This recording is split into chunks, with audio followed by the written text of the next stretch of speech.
I'm going to share a clip from my free office hours that happen every month. Today, I'm sharing 2 essays. They're both people applying for a Master's in Computer Science program. I read a lot of computer science essays, and these are really great examples of things I typically see in these essays.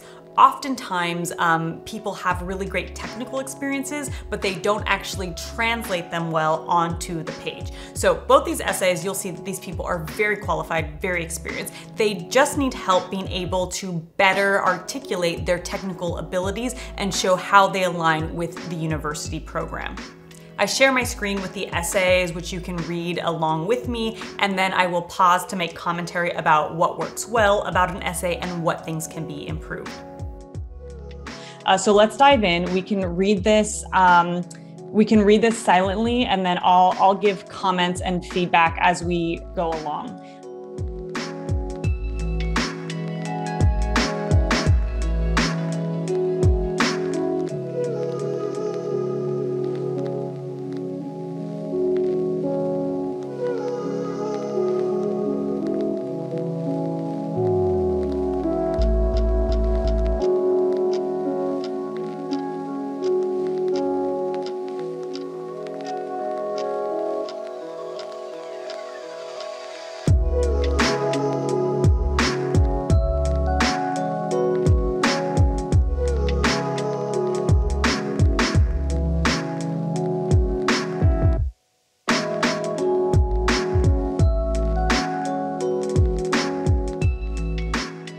So I actually think this is a good intro to show kind of what your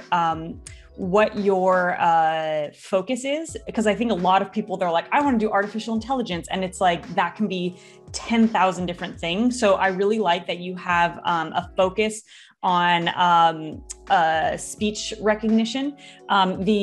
This is for you too, the other folks who are applying for Masters in CS, like you want to get as specific as possible. And something that's a really a big problem I see in a lot of these essays is people are talking so broadly that it's really hard to know what you want to get out of the program. Another kind of problem I see is people are really general with where they want their career to go.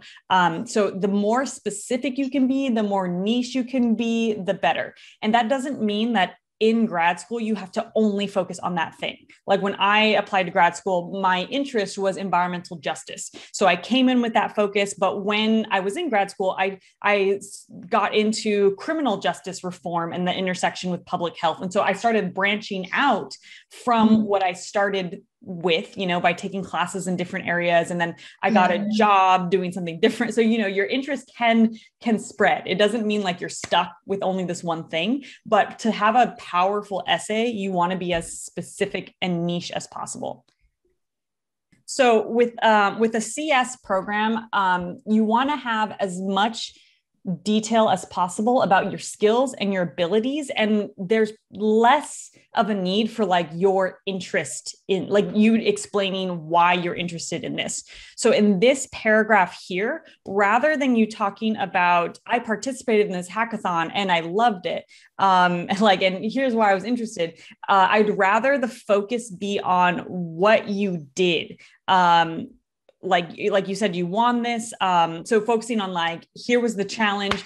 Here's how I made the solution. Then I won. Like that has the focus on your abilities to be successful as in computer science, which is more important than I really care about computer science. Do you see the difference?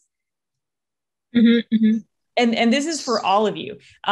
Like to focus on like, you want to in each paragraph kind of be bragging about your skills. Like those need to be coming out in here. So I would actually probably get rid of all of this. It's really well written though. Like you're doing a good job at storytelling, which is often really hard for folks doing computer science. So that is really awesome in your essay. I just want you to like shift to what you did in this hackathon. So get into the technical details or just talk about the stuff that we learned or how we process through it, or so you don't want to what do you call it, you don't want it to look like your resume and also like there's a thin line between it, so I often get confused.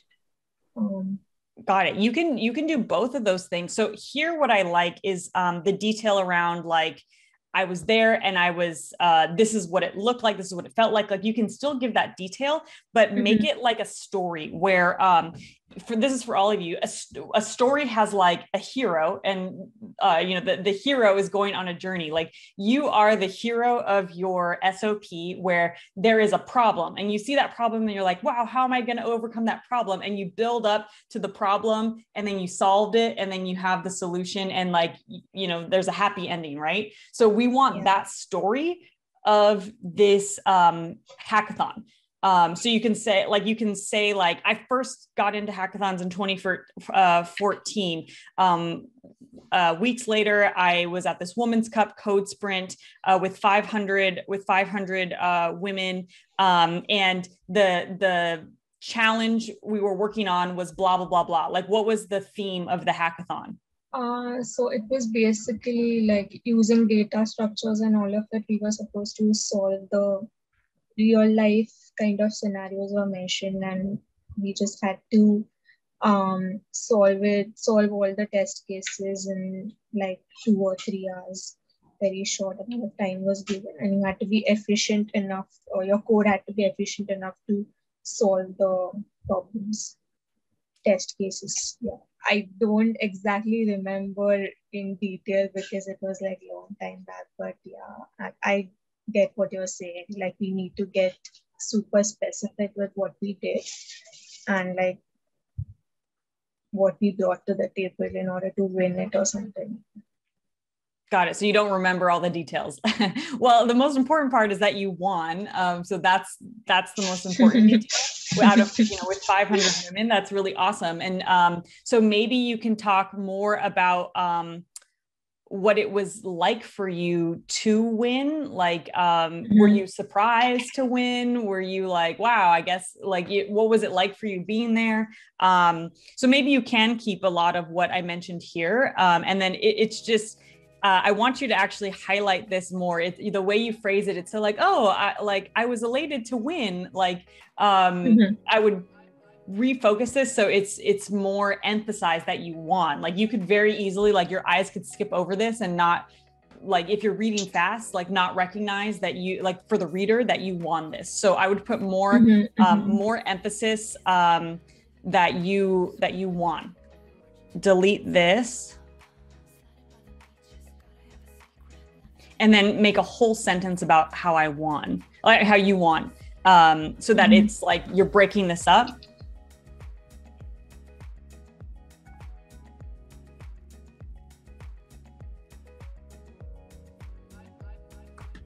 And then give us some detail here about kind of like what helped you win, like because of my dedication, because of my blah, blah, blah. Like I wasn't even focused on trying to win. I was just like really excited to solve the problems. Like give us a little detail about winning.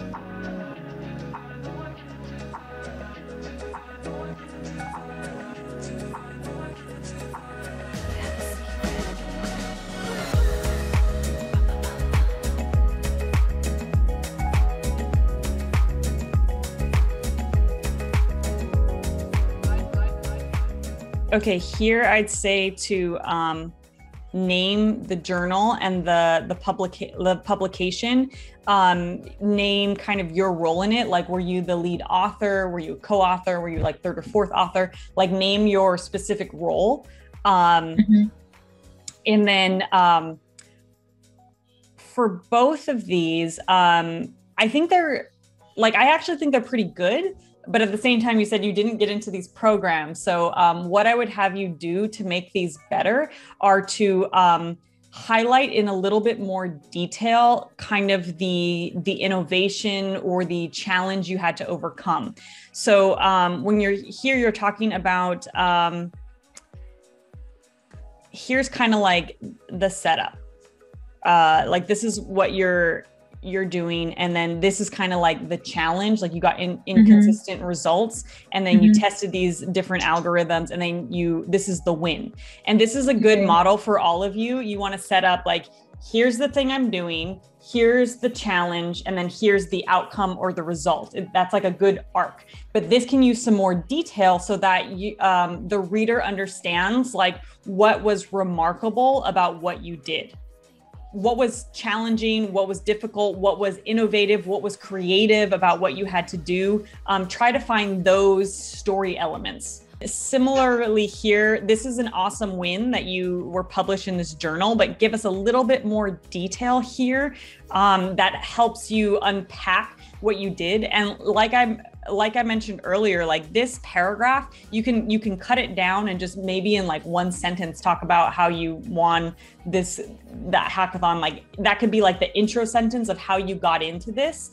And then you could remove most of this paragraph and just have it be one sentence. That's the start of the next paragraph as like a transition sentence. And then you have more space to go into detail on these things.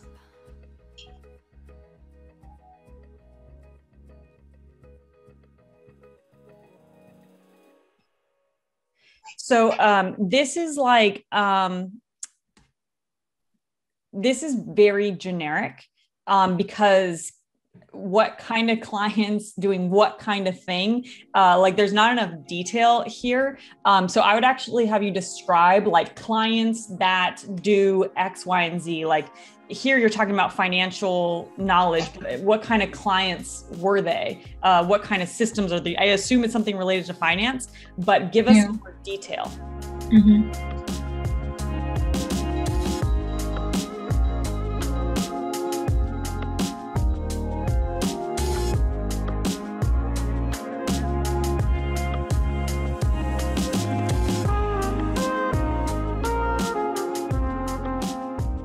And this is awesome how you're like in each paragraph, you're highlighting a win. This is a good example for the rest of you. Like when you're talking about projects you worked on, really highlight the win of the project.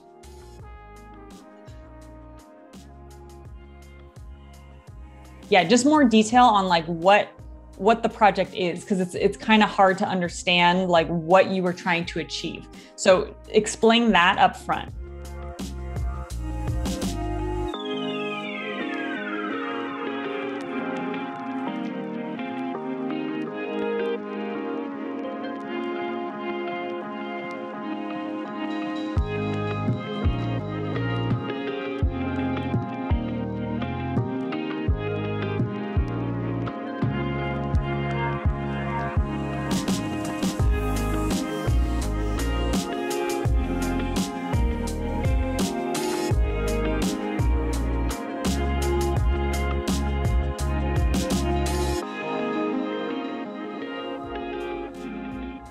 Since this is, connected to what you want to do with AI and like speech recognition, I'd actually want you to expand here about just kind of like how you see like the future of this field, like what you think is possible, what you want to go into in terms of your work with AI.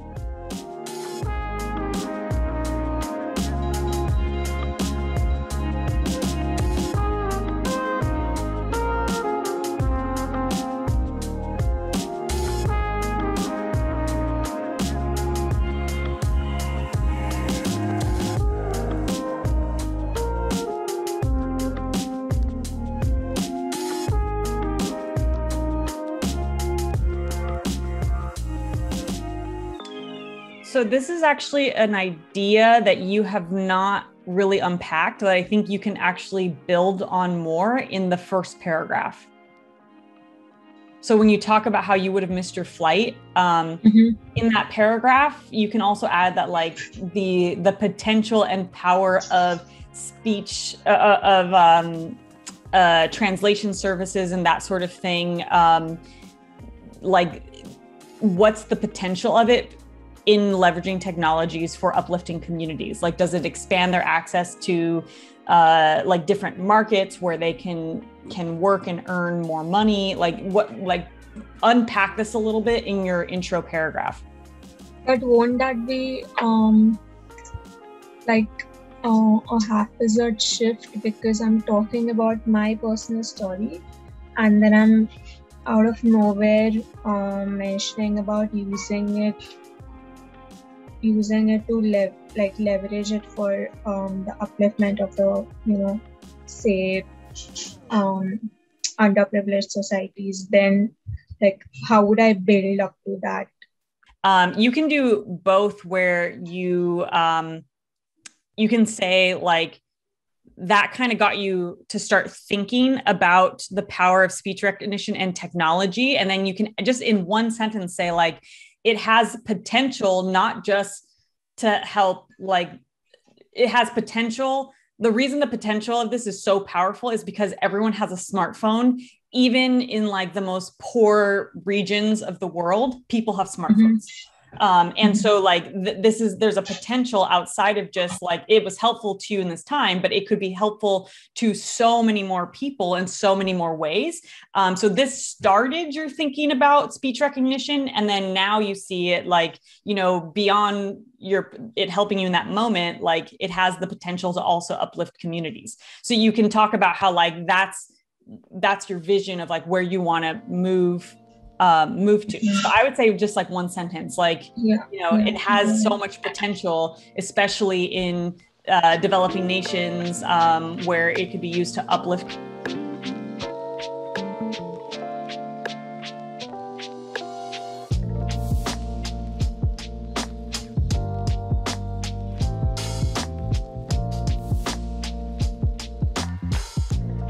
So just a couple other things. So I know I asked you to expand in a lot of areas, and you probably don't have that much space, but here's what I really like about what you have in your SOP is that you have example after example of you solving problems, and then you have like outcomes and results. That's all really awesome. And I want more details on kind of what the challenge was that you're trying to solve, what was innovative about what you did and your approaches, more details on that. And what I would have you remove are generic sentences. And by generic, I mean that like, they're not telling us anything about you. They're just kind of like nice phrases. And this is something for everyone. Like, I'll point these out. Like this last paragraph, there isn't really a lot of great detail in this. Like think about it from the reader's point of view. They don't really care that you're going to be spending a lot of time doing homework and working on projects. They don't really care about your motivation or your drive in these things. They want to know, like, are you going to be successful at this program? And so I would actually make this whole paragraph focused on, I actually think you could end here and expand on like what you want to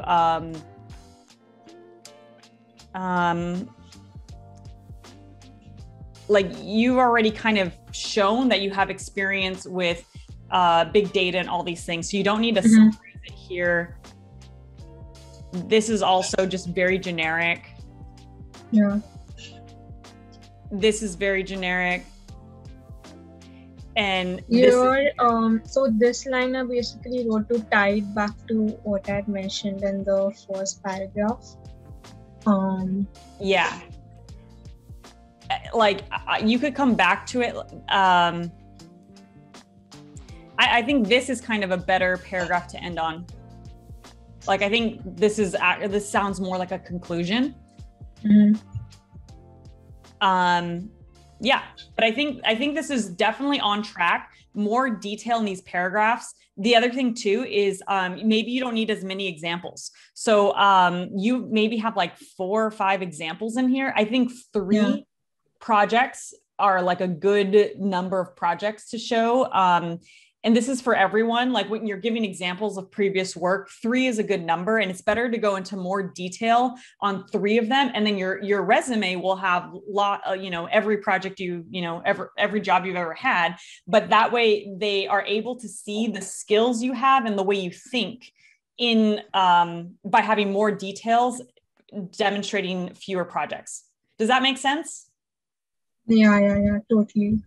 Okay. And so if in case the SOP limits, like the university limits us to having just a 500 word SOP, then in that case, what would you have me like get rid of?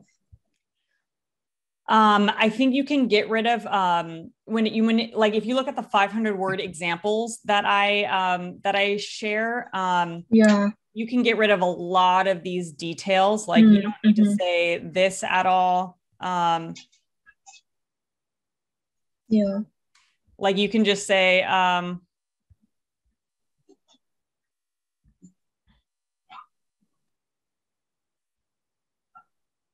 like you can get rid of this and you can say this whole thing in like, 2 sentences instead of a whole paragraph. So you can get rid of more of the storytelling elements. And then these kinds of transitionary sentences that are like, this was the start of my journey. You don't need those things. Just go from like thing. You don't need as many like transitions. Okay. So I want us to move on, but what the takeaways that I want everyone to pay attention to are in each paragraph, you want to have a setup of like, here was the challenge that I was given. Here's how I came up with a solution. Here was my outcome or my result. And here's like my win when you're describing projects that you worked on. But in this essay, you do a really great job at demonstrating the skills that you have. And so just going into more detail on that is I think what's going to highlight your abilities more. And I think you could even in this paragraph, like if you don't have a personal statement, in this paragraph, you can also like add in more detail about what it's like to be a woman coder. Like, like you can talk about like, I was participating with 500 women. Like normally I'm like the only woman, one of the few in like the jobs I have and things like that. And here I was with 500 women globally, working on on X, Y, and Z, like kind of highlight that, to kind of show the uniqueness of, what you're bringing to the field. And this is also a master's in computer science.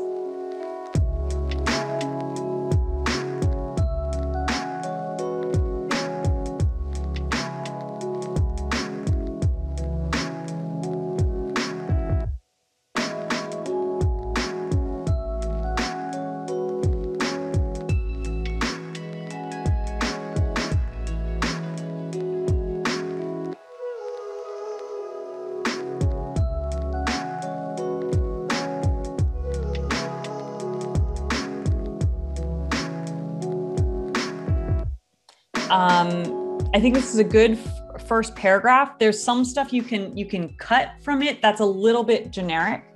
Like the first sentence is a little bit generic. It's kind of like it's just like kind of obvious. There's not a lot of nuance to it, but you can go deeper and talk about like the kind of improvements you want to see in people's lives. What I think is a really great sentence is when you say, I have worked on an array of research projects related to, and then you say all those different things. It gives a very good summary of kind of like your background right up front. So we know what we're getting into. Okay. So how should we start? Like, what should be our first sentence, to make an impression? Some of the examples we saw earlier that start with stories, like when you start with a story around something you worked on. So you say you developed a smart device to increase fire safety. If you gave us a snippet of that experience, and this is for all of you, like think about the way I like to help people do this is to put us in the middle of a story where you would be filling the rest of the sentence. there I was when ... like fill out the rest of that sentence. You don't need to say there I was, but like if I were describing an experience, like if I'm inventing this for your fire safety, like there I was late in the lab or sitting late in the lab when all of a sudden the solution clicked. And then like you tell us the story of what happened with that smart device. So you can give us like more detail about it. Like tell me right now, what was this smart device you were working on for fire safety? So that was actually that we made a fire alarm which can turn off the stove knob to like to stop the gas leak, and also send an alert to the user's phone that there is a gas leakage, and from there also the user can manually turn off the gas knob by clicking on a button. Awesome. Okay. Well, I think you can write a couple sentences about that. Like my first year of undergrad, I was amazed to get to the national level of the blah, blah, blah competition for our project on fire safety, where we designed a smart device that not only is an alarm for when there's a gas leak, but it actually turns off the gas pipe. That was my first experience on blah, blah, blah, blah. Like you can go into that. That was my first taste of doing blah, blah, blah, blah, and recognizing that you can use technology to save lives, because that's an example of how you did that. Like that, you weren't inventing like a cat playing game, like you were doing something that's really trying to help people's lives. So you're then showing us an example of how you think about those kinds of things. Like there was a reason you wanted to do something that was going to protect people. Right. Okay. All right. So I'll move on to the next paragraph.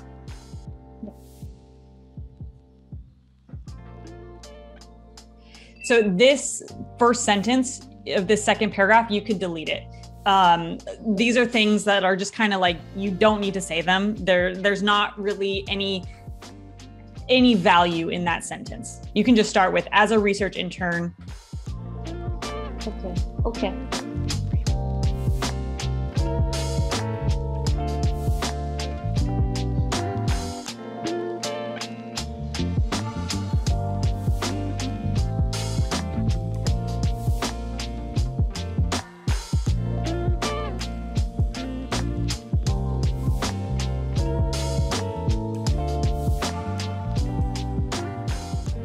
So in this second paragraph, what I don't understand, similarly to what I was saying earlier in the other Masters of CS application, is to give us more detail on like what the project was, because I'm not sure what the human bite force is, like measuring, like, I don't know how strong someone can bite. Is that what you're talking about? Okay. Yeah, that is exactly that, but it is used before surgeries, like before dental surgeries, the doctors employ that to check our biting force. Okay, great. So that's like important info, because to me, I'm just like, wait, do you mean like when someone bites, and like, why does that matter? So it's kind of like showing the why something matters. That's like needed in here.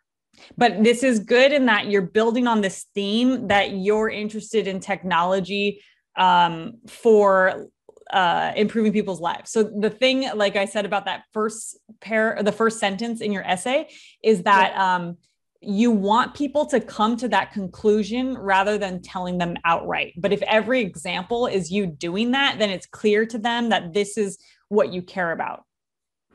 Okay. So something else that's missing, if we compare this to the other CS application, is you want to tell us how you did certain things. So within the paragraphs, you're showing, what programs you know how to use, what skill sets you have, how you solve projects. I think the projects you're focused on are interesting. It's just, you want to demonstrate your skill. So when you're talking about this biting force, like, what kind of technology were you employing to do that? and then in the next paragraph, when you're talking about this, the smart glove, like what technology are you using there to make it do these things? And it's a really great win when you said that it was a top 5 nationwide that you were selected for this program. That's a really awesome win, and that you have a patent application. But tell us like the technology behind that, because that's going to be where you show the skills that you have. All right.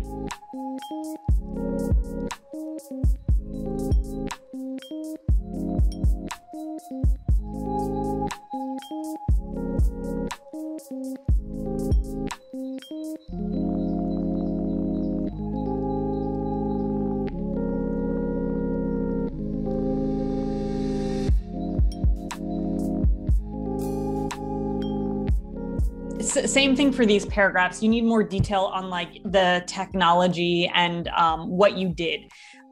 So this is for everyone. Like you really want the focus to be on you. And right now the focus is a little bit more on the item you worked on.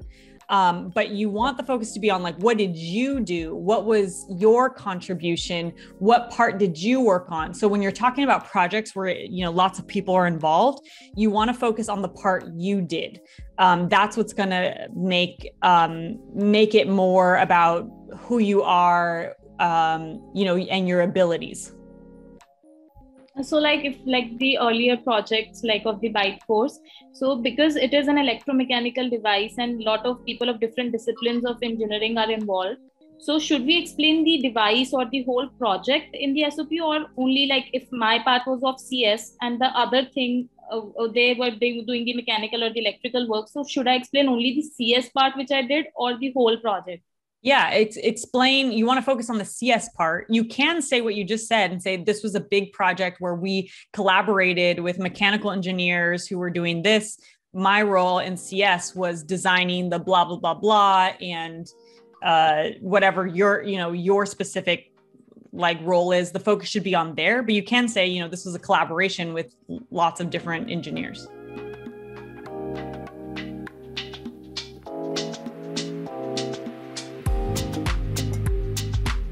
Do you have a personal statement also, or is it just one essay? Oh, no, for GT, it required only one essay. Okay.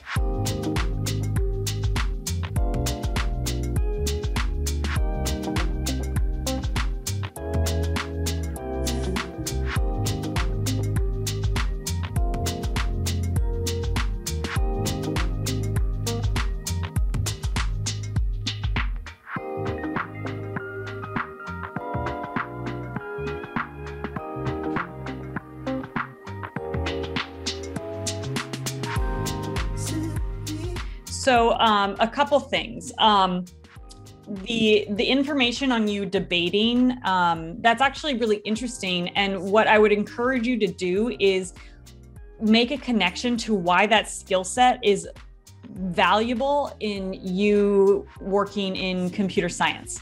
And something that I notice in these fields, you know, this is a little bit of a stereotype, but a lot of times people who work in computer science are not necessarily people who want to public speak or people who want to give presentations. It's often more people who want to like be behind a computer and, you know, do focus work, but not necessarily like be public facing.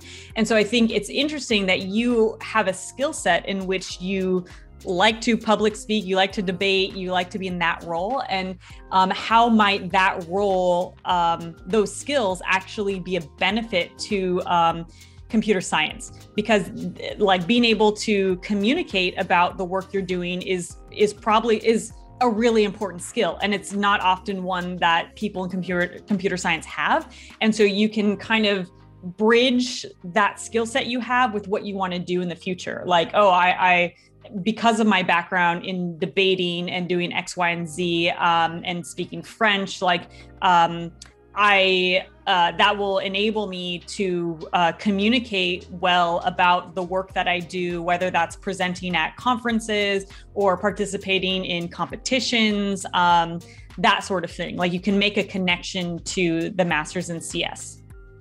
Okay, but I think this is on the right track. Like you have really great experiences, which is awesome. Like that's the hardest part, is like having the experience.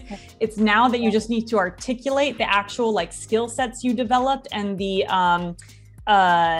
work that you did on these projects. Like make it more about you. Like you're the hero of this story. Like in which ways did you save the day on these projects? Okay. So I actually wanted to know, like, is it good kind of an SOP or the experience to get into top tier universities like Georgia Tech, UCSD, UCLA, like the top tier ones? Because I'm not very confident, like, because I applied this year for fall 2021 and I got rejected from all the top tier ones. So I only applied to those only. So I wanted to ask that. You need to highlight your skill sets more. Like talk about the programs you developed, the solutions you came up with, the results of the things that you worked on. Right now, it's because that's missing. I could see why you didn't get into any of those programs. But to get into those programs, this is a problem I see with lots of people is they often are applying to those programs and they've only done like, they're straight out of undergrad and they've only done like online classes on computer science. And they haven't actually worked on any real world projects. They've just been like, oh, I've been taking the free MIT classes on blah, blah, blah, blah, where I learned blah, blah, blah, blah. And so they don't actually have experience, but you have experience. It's just communicating what you did on those projects and the skill sets you have. And so if you can actually unpack those skill sets, there's potential for you to get into those programs. It's just that here there's a gap where as the reader, we don't know the skills you have. Okay, the technical skills. Yeah. All right. We could just do a couple of minutes of Q&A before we close out. Yes, so it depends on the university, but most universities, they have an admissions committee, and the committee is made up of professors. Sometimes they also have students. They have student representatives on the committee, but it's mostly professors who are reading the applications. Some of the staff, the administrative staff is normally organizing the essays, and then it's the actual experts who are reading them. They might have, depending on the university, other things that they include. Like I was on admissions committees at Berkeley, and Berkeley had a diversity. The diversity officer also sat on the admissions committee. So this is someone who was in the department she worked on diversity, and she also had her MPH. And so she sat and added a lens of that onto the committee, even though she wasn't like a professor or anything. So universities might have something like that as well, but they're mostly made up of professors and some staff members. Okay. Because I was just thinking, like, in case such people read, then we shouldn't get into too many technical details, because then they won't understand what's going on. So our essay should be something that can be understood by like every person, even someone who's not from computer science, something like that. You want it to be technical, because that's where you're showing your skill set and your understanding of the field. So don't be afraid to be technical. The only times you want to explain something is if you think that someone might not know what you're talking about. Like you want to define a term that may not be like a normal term in computer science that people use. Like it might be something really specific to a project you worked on that other people might not know what it is. For a master's, it's not like required. For a PhD, you definitely need to be talking to professors beforehand, because you're trying to find an advisor, and they often are deciding who joins them to be to research with them, that sort of thing. With a master's, it's not necessary, although it could definitely boost your application if they are on the admissions committee and they've heard of you and they already have a good impression of you. So you might be able to reach out to them and say like, hey, I'm interested in your work and doing research with you. I've worked on blah, blah, blah, blah. Like, there might be an opportunity like that to connect with the professor. I had like a really good, lucky like experience where I was working in Brazil, and the organization I worked with, they're like, oh, we have a professor from Berkeley who's coming out to Brazil. Will you come help translate? And I tagged along to go translate on this project. And that professor happened to be the person in charge of the dual master's program in city planning and public health at Berkeley, which was like my top choice for grad school. So I got to know him during a week where he was, where I was helping like translate. And then him and I met up for coffee like later. And then I asked him to write me a letter of rec for the program because he had experience, like he thought I really should go to Berkeley's program. And I was like, okay, well, you write me a letter of rec. So he was on the admissions committee, also wrote me a letter of rec, which is like a really great, like I was like, there's no way I can't get in. Like this person's like in charge of the program. So sometimes you get really lucky like that. And I know they don't really have like visit days. Like, if you're international, it's really hard to do that kind of thing. They might do some of those things online now. And I'd recommend you go to them. Like I went and visited some of the schools I applied to and was able to meet with professors while I visited and talk to them about my work, that sort of thing. So if you have any of those opportunities, I'm sure schools are doing that virtually now. I would say take advantage of those opportunities. I wanted to know about the current scenario to get admission in masters, like due to the COVID. Has there been changes in the university selection procedure for international applicants? Yes. I don't have like the exact data on this, but from what I've seen, it's become a lot more competitive. Because a lot more people are applying, and and this is actually different based on types of universities. So the large popular universities like the Stanfords of the world, they actually have a huge increase in applicants. But the smaller universities, like the ones that aren't on the map, they have a drop in applicants. So it's actually been harder for the smaller universities, like people are just choosing not to go to college, but the large universities have a huge increase in people applying to grad school. Particularly, they're seeing a correlation between not having the GRE and for undergrads, the SAT.